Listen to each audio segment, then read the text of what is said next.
The red warning light blinked 3 times before the massive holographic display activated in the center of Earth's global communication center. Ambassador Threx materialized in shimmering blue light, his forearms crossed in what humans had learned meant serious business. His reptilian face showed no emotion as he began speaking in his native tongue, the translator converting his words into crisp English. People of Earth, the Galactic Council has made a decision regarding your expansion into space. The system you call Kepler-7 is forbidden to your species. You will not travel there. You will not explore those worlds. This is not a suggestion, Tom. Rivers felt his stomach drop. As Earth's chief diplomatic officer, he knew how important Kepler-7 was to humanity's future. 12 worlds, 8 of them potentially habitable, all within reach of their current technology. It represented hope for billions of people on an overcrowded Earth. With respect, Ambassador Threx, Rivers began carefully, may we ask why this system is forbidden? Threx's golden eyes narrowed. The Umbral live there. They are creatures of nightmare, predators that have destroyed entire civilizations. 3,000 years ago, the Council trapped them in that system to protect the galaxy. We will not allow your naive species to undo our work. The hologram flickered as Threx leaned forward. Humans are curious creatures. We have studied your history. You explore dangerous places. You try to make friends with deadly animals. You adopt creatures that should be your enemies. This foolishness ends now. The Umbral system is death itself. Rivers had read the sparse reports about the Umbral. In the Council's database, massive predators, highly intelligent, capable of using tools and basic technology. The descriptions painted them as monsters who killed for pleasure and consumed their enemies. But something about Threx's warning felt incomplete, as if he was hiding something important. We understand the danger, Rivers replied. But surely the Council could provide more details about these creatures, knowledge that might help us avoid accidentally encountering them in other systems. There is nothing more you need to know. Threx snapped. Stay away from Kepler-7. This is your only warning. The Council will not be responsible for what happens if you ignore our words. After the transmission ended, Rivers stood alone in the communication center, staring at the star charts.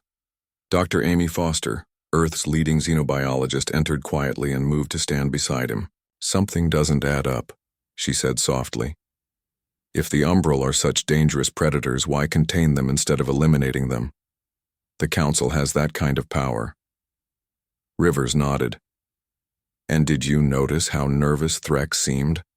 I've dealt with him for 3 years. He's usually arrogant and dismissive. Today he seemed almost scared. Foster pulled up her tablet, showing graphs and data streams. I've been monitoring Council scientific databases. There are encrypted files about something called the Umbral situation that gets updated monthly. Whatever's happening in that system, it's ongoing. What kind of updates? Population counts, breeding cycle information, mortality rates. But here's the strange part. The numbers are all declining. If these creatures are such successful predators, why are their populations dropping? Rivers felt a chill run down his spine. Unless they're not the monsters the Council claims they are, or unless something is killing them, and the Council doesn't want anyone to know about it. That night, Rivers couldn't sleep. He kept thinking about Threx's warning and the fear in the ambassador's voice. The Council ruled the galaxy through a combination of advanced technology and careful political balance. They didn't make decisions based on emotion or fear. They made decisions based on calculated advantage. So what advantage did they gain by keeping humanity away from the Umbral? The next morning brought disturbing news. Foster burst into Rivers' office with her tablet, her face pale with excitement and worry. I cracked one of the encrypted files, she announced. Tom, the Umbral aren't declining naturally. They're dying from some kind of plague that specifically targets their young. The cubs aren't surviving to adulthood. Rivers leaned, back in his chair. A plague that only affects children? Not just any plague. Look at these molecular diagrams I managed to extract. This pathogen has markers that suggest artificial creation. Someone made this disease specifically to target Umbral physiology. The Council? Foster shook her head. I don't think so, but I think they know about it and they're letting it happen. The quarantine isn't to protect the galaxy from the Umbral. It's to make sure no one helps them. Rivers stood and walked to his window, looking out at the busy streets of New Geneva below. Somewhere in the Kepler-7 system, an entire species was watching their children die from an engineered plague, and the galaxy's ruling council was ensuring they died alone. We can't do anything official, he said finally. The council would destroy Earth if we challenged them directly, but maybe we don't need to do anything official. Foster raised an eyebrow. What are you thinking? I'm thinking that space is very large, and merchant ships sometimes have navigation problems. Equipment fails. Emergency landings happen in the strangest places. Tom, that's incredibly dangerous. If the Council discovers human ships in the Umbral system, then we better make sure they don't discover them. Rivers turned back to face her. How long would it take to synthesize a cure for this plague, assuming someone had access to proper medical equipment and samples of the pathogen? Foster was quiet for a long moment. Maybe 6 months, if they knew what they were doing. But Tom, we don't even know if the Umbral would accept help. They might kill anyone who tries to approach them. Maybe. Or maybe desperate parents are the same everywhere in the galaxy. Rivers moved to his desk and began pulling up files on independent merchant vessels. I know some ship captains who value profit over politics. They might be interested in a very lucrative salvage mission that takes them through some remote areas of space. And if they happen to have engine trouble near a certain forbidden system, well, these things happen. Space travel is dangerous. Foster smiled despite her concerns. You're talking about starting a war with the Galactic Council to save a species we've never even met. Rivers looked at the star charts one more time, thinking about children dying alone while politicians played games with their lives. No, I'm talking about doing what's right. Sometimes that's the same thing as starting a war. 3 weeks later, the merchant vessel Aurora's Dream departed Earth's orbital shipyard with a cargo manifest that listed mining equipment and medical supplies bound for the outer colonies. What the manifest didn't mention was that Captain Lisa Chang had been having chronic problems with her navigation system lately. Sometimes the strangest things happened in the darkness between the stars. The coffee mug floated past Lisa Chang's head, spinning slowly in the zero gravity of her disabled ship. 3 days ago, the Aurora's Dream had been making good time toward the mining colonies at the edge of Council space. Now they were drifting, powerless in the outer reaches of the Kepler-7 system, waiting to die. Captain, we've got maybe 18 hours of life support left, called engineer Pete Walsh from the damaged control panel. Sparks flew as he tried to reroute power from the backup systems. The cascade failure took out everything. Main drive, jump drive, even the emergency beacon. Chang pushed herself off the wall and floated over to the navigation station, where Dr. Emma Santos was studying sensor readings. Santos was supposed to be examining mineral samples on this trip, but right now she was their only hope of finding somewhere to land before the air ran out. What about that blue planet? Chang asked, pointing at the sensor display. The one with the breathable atmosphere? Santos nodded grimly. It's our best option. Gravity is about 80% of Earth, normal, plenty of water, and the air has enough oxygen to keep us alive. But Captain, you know what system we're in? Everyone on the ship knew. The Umbral system. The forbidden zone that could start a war between Earth and the Council just by being here. But dying in space seemed worse than facing whatever monsters lived on those worlds.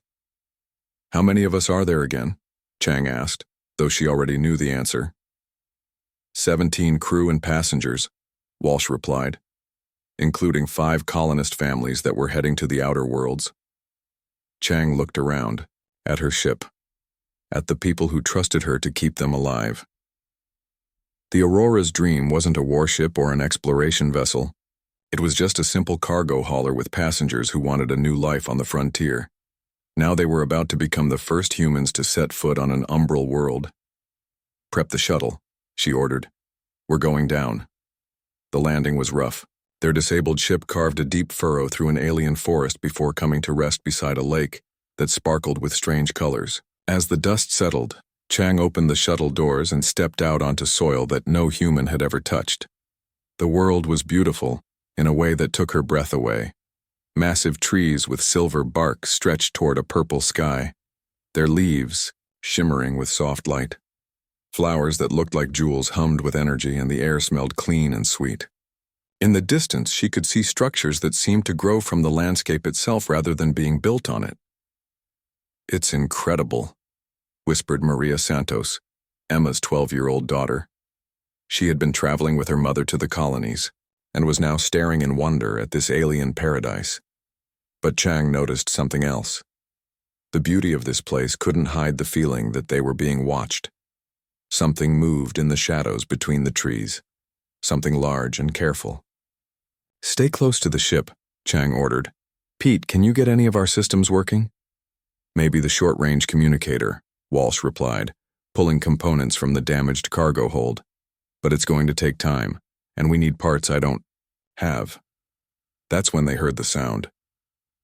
It started as a low rumble that seemed to come from the forest itself, then grew into something that was almost like singing, but deeper and sadder than any human voice. Other sounds answered from different directions, creating a symphony of grief that made several passengers start crying without knowing why. "What is that?" asked Robert Kim, one of the colonists. Dr. Santos was already running scans with her portable equipment. "I'm reading multiple large life forms, probably the umbral, but these sound patterns, when they're not aggressive vocalizations, they sound like morning calls." The first umbral emerged from the tree line as the alien sun was setting, casting long shadows across the clearing. Chang had read the council descriptions, but nothing had prepared her for the reality. The creature stood nearly 3 meters tall, with obsidian fur that seemed to absorb light.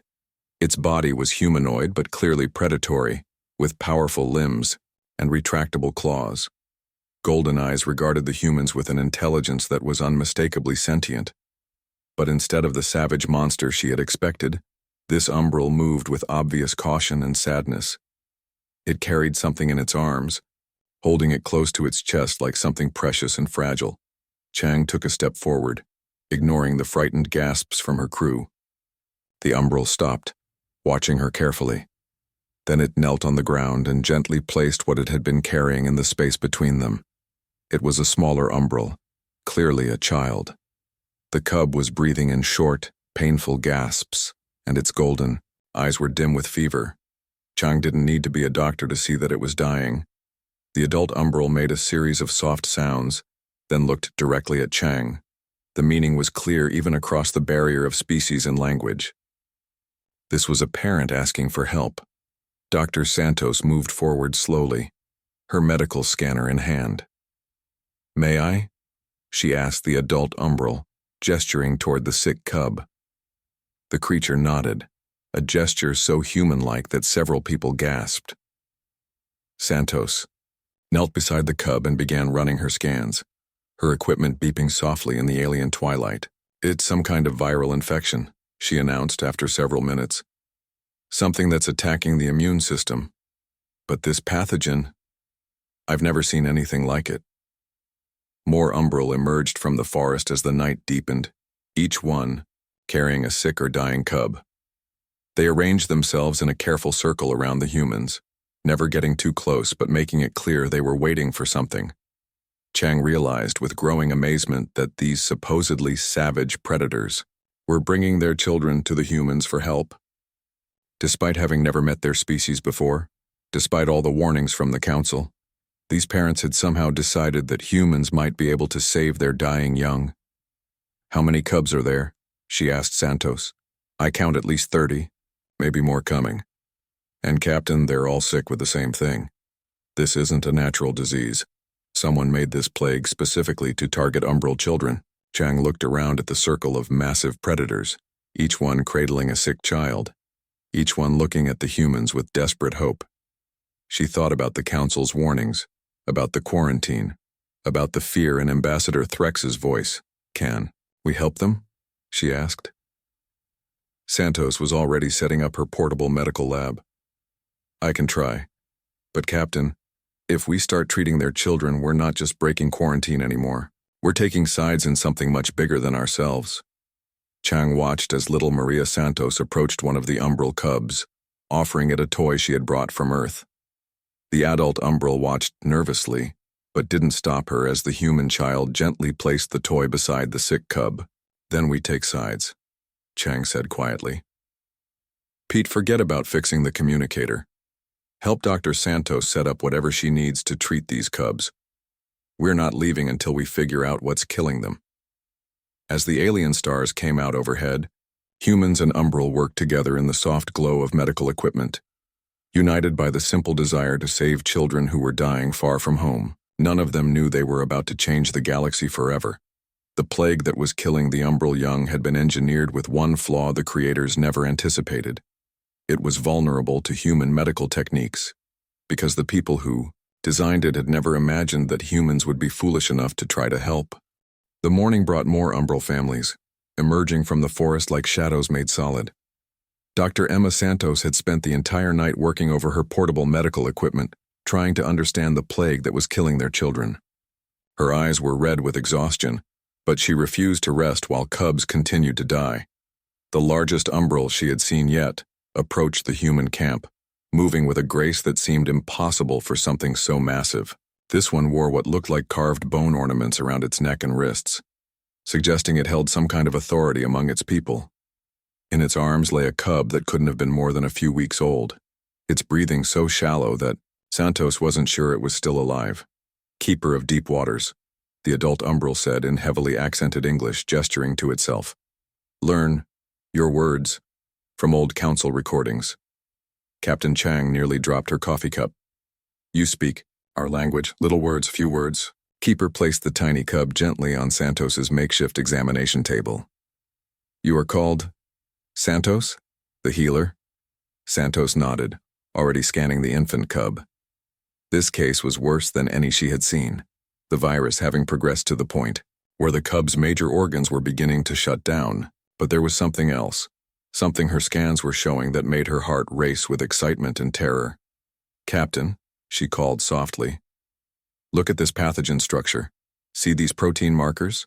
This isn't a natural virus. Someone built this thing specifically to target umbral DNA. Chang moved closer to look at the scanner display. Built it how? Genetic engineering. Whoever made this disease knew exactly how umbral immune systems work. They designed it to bypass their natural defenses and attack only the young.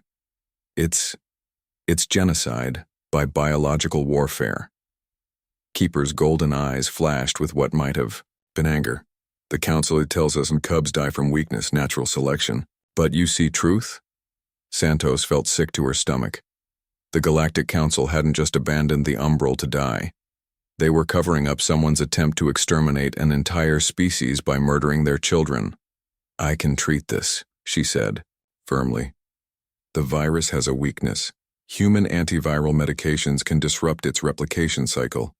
But I need more supplies than I have here. What supplies? Chang asked.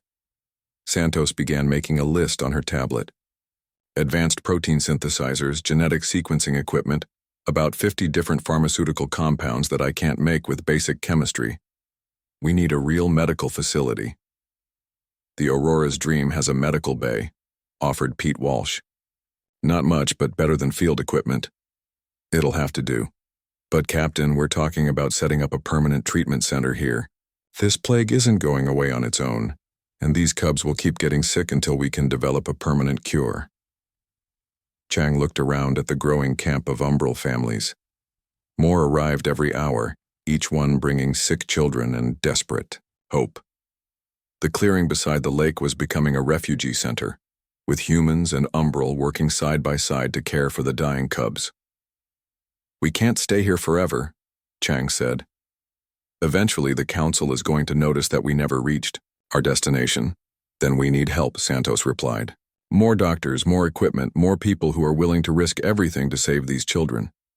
Keeper had been listening to their conversation with obvious concentration. When they finished, the massive alien spoke carefully in its broken English. Your people come to help umbral cubs, even though council forbids? Chang met the golden eyes of the umbral leader. Yes, if we can. Why? Umbral are strangers. Umbral are dangerous creatures, Council says. Chang thought about all the warnings they had received, all the stories about savage predators who killed for pleasure.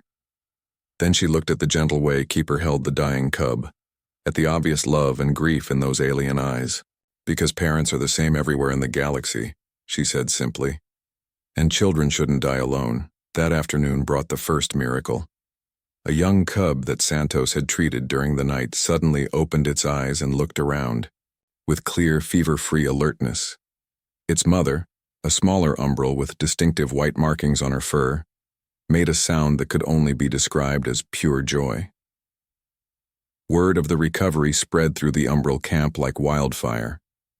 More families began arriving, some traveling for days through the forest to bring their sick children to the strange aliens who had somehow learned to fight the plague that had been killing them for years. But the real breakthrough came when 12-year-old Maria Santos approached one of the recovered cubs. The young umbral, now strong enough to sit up, watched curiously as the human girl offered it a simple wooden toy from Earth. The cub took the toy carefully, examining it with obvious intelligence. Then it did something that made every human in the camp stop and stare. It began to play, making soft chittering sounds that could only be laughter as it figured out how the toy worked. "They're just children," whispered Robert Kim, one of the colonist fathers. "They're not monsters at all, they're just children who happen to look different." That evening, as alien stars came out overhead, Chang found herself sitting beside Keeper of Deep Waters, both of them watching human and umbral children play together in the soft light of their campfires. "Council was wrong about your people," Keeper said in his careful English. "Umbral elders said humans are weak, small, no claws, no fangs. But humans have something umbral do not understand." "What's that?" "Humans choose to help strangers, even when helping brings danger. Even when strangers look like monsters." Keeper's massive hand gestured toward the playing children. "Umbral, parents would die for their cubs, but humans live for cubs that are not even their own." Chang nodded, understanding something profound about her own species that she had never put into words before. "It's just what we do. We adopt things. We can't seem to help ourselves." "This adopting," Keeper said thoughtfully, "it makes humans stronger than claws and fangs." That night, Chang sent her first coded message back to Earth, using the ship's emergency beacon that Pete had finally managed to repair. The message was simple. They had made contact with the umbral, discovered the truth about the plague, and were beginning treatment of the affected cubs.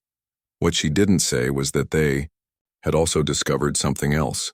The umbral weren't the savage predators the Council had described. They were a sophisticated society that had been driven to the edge of extinction by biological warfare, and they had somehow decided to trust humanity with the lives of their children. Chang stared up at the alien stars, knowing that her simple message was about to change everything. The galaxy thought humans were weak and naive, useful only as laborers and merchants. They were about to learn that humans had something far more dangerous than advanced technology or military power. They had compassion, and they were too stubborn to let children die just because politicians said it was necessary. The emergency session of Earth's Security Council took place in the deepest bunker beneath New Geneva, far from any prying electronic ears that might belong to the Galactic Council. Tom Rivers stood before a room full of the most powerful people on Earth, knowing that the decision they made in the next hour would determine humanity's fate for generations to come. "Let me make sure I understand this correctly," said General Patricia Hayes, her voice cold with barely controlled anger. "One of our merchant ships has not only violated the Council's quarantine of the umbral system, but has also begun providing medical aid to the species we were specifically warned to avoid?" "That's correct," Rivers replied. "Captain Chang's latest transmission confirms that her team has successfully treated over 200 umbral cubs. The plague that was killing them is artificial, designed as a biological weapon specifically targeting their young." "And you believe the Council is aware of this genocide?" "More than aware. They're enabling it by maintaining the quarantine and preventing anyone from helping." Rivers activated the holographic display, showing molecular diagrams of the engineered virus. Dr. Santos has identified genetic markers that point to hegemony bioweapons research. The hegemony has been pushing for umbral territory for decades. President Maria Gonzalez leaned forward in her chair. Tom, do you understand what you're asking us to do? If we officially support Chang's mission, we're directly challenging the Council's authority. They could embargo Earth, cut off our trade, routes, even launch military action against us. I understand the risks, Madam President, but I also understand that we're watching an entire species being murdered, and we have the power to stop it. Admiral Chen Wei, head of Earth's small but growing space fleet, spoke up from his position at the conference table. Tom, be realistic. Earth has 12 warships and maybe 100,000 people living off-world. The Council has fleets that could glass our planet from orbit. This is suicide. Rivers had expected this resistance, but it still frustrated him. Admiral, with respect, when has humanity ever made decisions based purely on military odds? We didn't defeat the Nazis because we had bigger guns. We didn't reach the stars because we had better technology than everyone else. We did those things because they were right. That's a beautiful sentiment, General Hayes replied sharply. But sentiment doesn't stop orbital bombardment. The debate continued for 3 hours, with Earth's leaders weighing the moral imperative against the practical impossibility of challenging the galactic order. Rivers found himself thinking about the messages he had received from Chang, about umbral parents bringing their dying children to human doctors, about cubs playing with Earth toys while their own civilization crumbled around them. Finally, Dr. Amanda Foster, Earth's chief xenobiologist, spoke from her position at the far end of the table. I've been analyzing the biological data that Santos transmitted. This plague isn't just killing umbral cubs, it's evolving. Within 5 years, it will start affecting adult umbral. Within 10 years, the species will be extinct. The room fell silent. But here's the interesting part, Foster continued. Santos has identified the genetic key to defeating it. Human immune systems process certain proteins in a way that disrupts the virus's replication cycle. We're not just capable of treating this plague, we're uniquely suited to cure it permanently. President Gonzalez rubbed her temples. Are you saying that only humans can save the umbral? I'm saying that whoever designed this bioweapon didn't account for human physiology. They probably never imagined we'd be stupid enough to get involved. Foster smiled grimly. Their mistake. The room erupted in discussion again, but Rivers could see the tide turning. Earth's leaders were beginning to understand that this wasn't just about moral choices anymore. This was about humanity's place in the galaxy. Admiral Chen stood up slowly. If we're going to do this, we need to do it right. Send one of our newest ships to the umbral system, officially on a rescue mission to retrieve Chang's people. When they discover the situation, they'll be obligated to provide humanitarian aid. That's a thin excuse, General Hayes pointed out. It's cover for what comes next, the Admiral replied. We establish a permanent medical station in the system. Officially, it's to study the plague and prevent it from spreading to other worlds. Unofficially, it's a treatment center for umbral cubs. President Gonzalez nodded thoughtfully. And when the Council objects, we invite them to help, Rivers said with a smile. After all, containing biological weapons is exactly the kind of thing the Council should be doing. If they refuse to help, they're admitting they want the umbral to die. 3 weeks later, the Earthship Mercy's Hand arrived in the Kepler-7 system on what the official logs described as a search and rescue mission. What they found was a thriving settlement that had grown around the original crash site, with humans and umbral working together to treat the plague victims. Captain David, Park, commander of the Mercy's Hand, stared in amazement at the scene before him. Umbral adults were helping human engineers construct more sophisticated medical facilities, while umbral and human children played together beside the Crystal Lake. Dr. Santos had set up a full research laboratory and was working with several umbral healers to develop new treatments. This is incredible, Park said to Chang as they toured the settlement. How did you manage to gain their trust so quickly? Chang pointed to where Maria Santos was teaching a group of young umbral cubs how to play a human game. We didn't gain their trust, their children did. Kids don't care what species you are if you're nice to them and you have interesting toys. But the real breakthrough came when Keeper of Deep Waters approached Captain Park with a formal proposal. The Umbral leader had learned much more English in the past month, and his words were clear and deliberate. Captain Park, I speak for all Umbral clans in this system. We wish to make formal alliance with humanity. Not with council, not with hegemony, but with humans specifically. An alliance? Park was surprised. What kind of alliance? Mutual protection, pact. Humans help cure plague, establish permanent medical station. Umbral provide protection for human settlements, share knowledge of the system's resources. Together we tell council they cannot murder children and call it politics. Park felt the weight of history settling on his shoulders. The Umbral were offering humanity its first alliance with a major galactic species, bypassing the council entirely.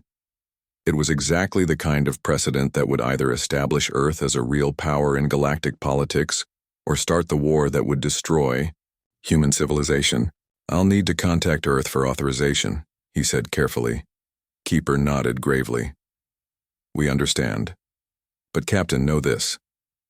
Umbral cubs play with human children because humans chose to save strangers. This is not small thing. This changes everything. That night, Park sent his coded transmission back to Earth, knowing that President Gonzalez was about to face the most important decision in human history. The message was simple. The Umbral were offering humanity a chance to remake the galactic order, one saved child at a time. The galaxy was about to learn that humans didn't just adopt stray animals. They adopted entire species, and they were willing to fight anyone who tried to hurt their adopted family. 2 years after the first landing on New Haven, Ambassador Threk stood in the council chambers, his forearms trembling with barely controlled rage as he watched the holographic display showing the impossible scene unfolding in the Kepler-7 system. Human settlements dotted 3 of the Umbral worlds, connected by regular transport ships that moved between Earth and the Forbidden System as if the quarantine had never existed. Worse yet, Umbral warriors were helping to build these settlements, working alongside human engineers and farmers in a partnership that defied everything the Council understood about galactic politics.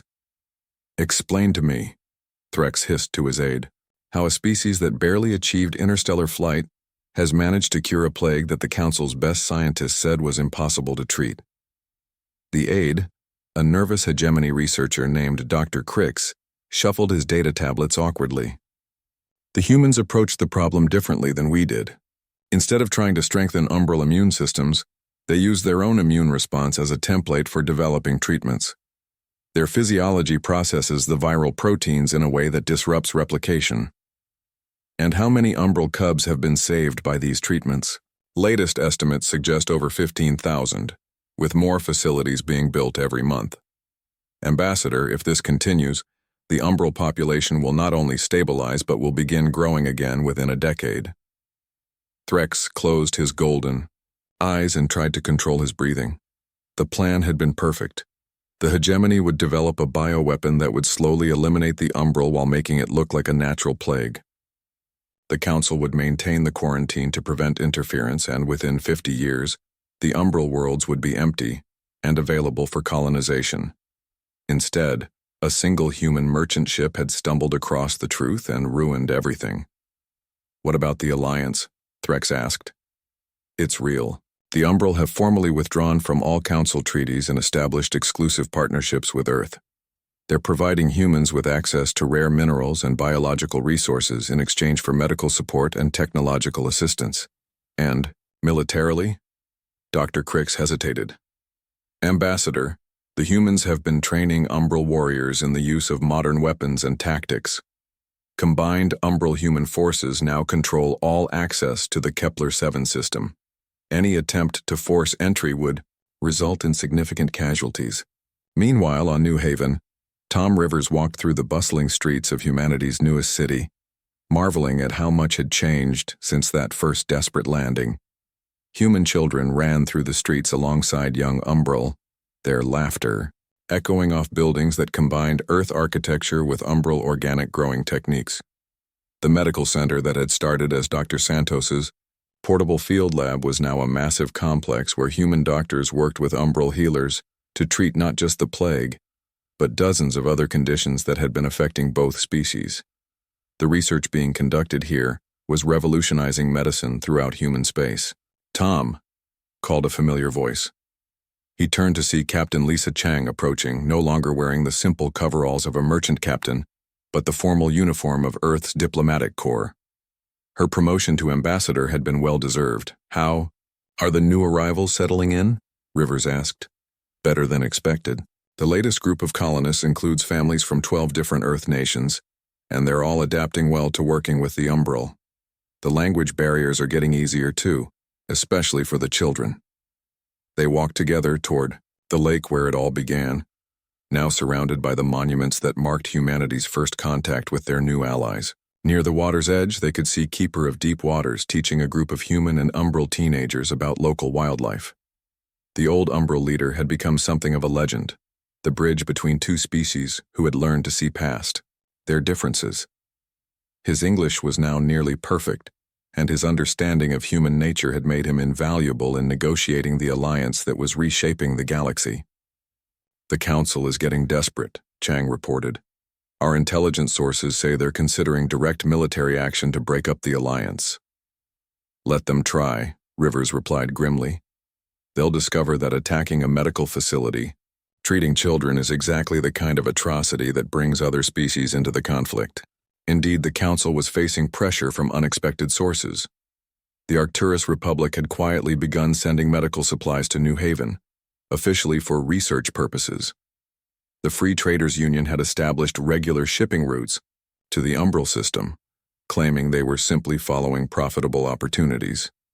Even some younger Council species were asking difficult questions about why the umbral had been quarantined in the first place.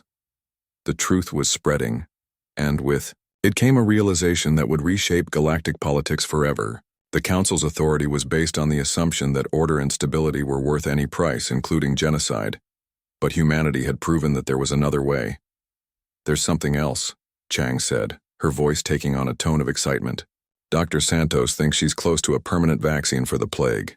Not just treatment, but complete prevention. If she succeeds, we can immunize every umbral cub in the system." Rivers felt a surge of pride in his species.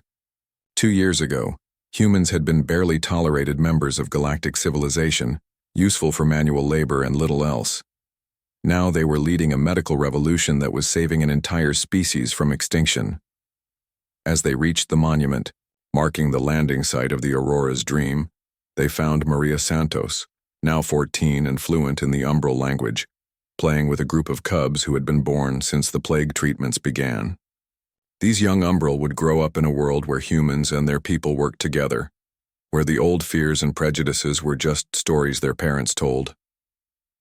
"The cubs born in the last year are completely healthy," Chang observed. "No sign of the virus at all." "Because their mothers were treated during pregnancy," Rivers nodded. "Santos broke the transmission cycle. Even if someone released the same bioweapon again, it wouldn't be effective against this generation." They were interrupted by the arrival of a transport shuttle bearing the insignia of the Earth Defense Force. Captain David Park emerged, but he wasn't alone. Behind him came a figure that made Rivers' blood run cold. Ambassador Threx of the Galactic Council stepped onto the soil of New Haven, his golden eyes taking in the impossible sight of humans and umbral living in harmony. His forearms were empty of weapons, and he wore the white sash that indicated he was requesting a formal diplomatic meeting. "Ambassador Rivers," Threx said in his precise English, "I request permission to address the leadership of this alliance." Rivers exchanged glances with Chang and Keeper, who had noticed the new arrivals and approached with several other umbral leaders. The old umbral's expression was unreadable, but his claws remained sheathed. "What brings the Council to our world?" Keeper asked, his English now bearing only the slightest accent. Threx looked uncomfortable, a sensation he clearly wasn't used to experiencing. "The Council has reconsidered its position regarding the umbral situation. We have evidence that the plague affecting your children was artificially created by rogue elements within the hegemony, acting without official authorization." "Rogue elements," Rivers repeated flatly. How convenient. The Council is prepared to offer full medical and technological support to eliminate this plague, in exchange for the resumption of normal diplomatic relations and the gradual withdrawal of human forces from umbral space. The silence that followed was profound. Then Keeper of Deep Waters began to make a sound that Rivers had learned to recognize as umbral laughter, a deep rumbling that seemed to come from the creature's chest. Ambassador Threx, Keeper said when his laughter subsided. 2 years ago, the Council told humans to stay away from us because we were dangerous monsters. Now you want to help us because you discovered we are not monsters? The situation has evolved. Yes, it has. Keeper gestured toward the thriving city around them. It has evolved into something the Council did not expect. Humans chose to help strangers, even when helping was dangerous. They chose to save children who were not their own species. They chose to risk war with you rather than let cubs die alone. Maria Santos had been listening to the conversation with the intense focus that teenagers brought to adult politics. Now she stepped forward, looking up at the massive alien ambassador, without fear. My mom says you knew the cubs were dying, and you didn't help them, she said in perfect umbral. Why should we trust you now? Threx stared down at the human child who had addressed him in the language of the species he had written off as doomed. Around them, more human and umbral children had gathered watching the diplomatic exchange with curious eyes. Threx began, then stopped. For perhaps the first time in his long career, he was speechless. Rivers stepped forward. Ambassador Threx, the Council is welcome to contribute to our medical research and humanitarian efforts. But this alliance wasn't built on political convenience, it was built on something much stronger. Which is? Rivers looked around at the mixed community they had created, at the children of two species playing together, at the adults of both races working side by side to build something better than what they had inherited. Trust, he said simply. And trust has to be earned. As the alien sun set over New Haven, the Council ambassador found himself in the unprecedented position of having to prove that his ancient and powerful organization was worthy of partnership with a species they had once dismissed as irrelevant. The cubs had chosen their protectors, and their choice was changing the galaxy one rescued child at a time. The age of Council dominance was ending, not through war or conquest, but through the simple human belief that every child deserved a chance to grow up safe and loved. In the end, that belief proved more powerful than all the warships and political machinations in the galaxy. The Umbral Cubs had taught the universe's oldest lesson. Love is stronger than fear, and hope can overcome any darkness if someone is brave enough to kindle the first light. The humans had been that someone, and the galaxy would never be the same.